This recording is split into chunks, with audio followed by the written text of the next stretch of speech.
mutlu günümüz. Ama yine bir anne mesele olmazsa da olmazlarımızda. O yüzden yengecim için yalandan anlama. Yalandan ağlama. Yalandan ağlama.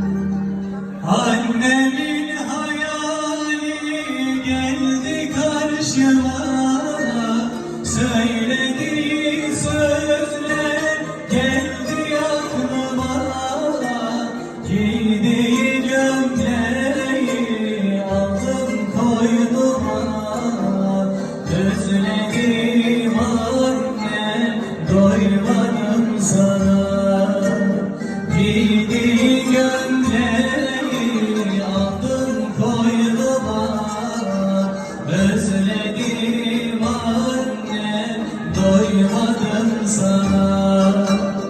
Yavrum canım diyerek büyüttün beni, ninniler söyleyip uyuttun beni, geceleri kalkıp doyurdun beni, her zaman anne ararım seni, geceleri kalkıp doyurdun beni, her zaman anne ararım seni.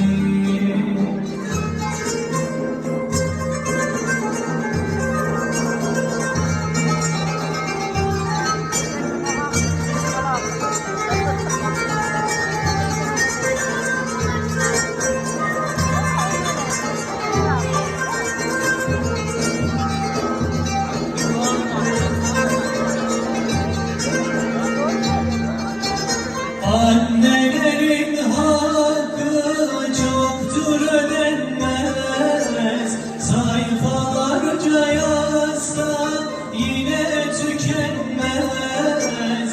Annem ölse bile ismi silinmez, her zaman anne ararım seni. Annem ölse bile ismi silinmez, her zaman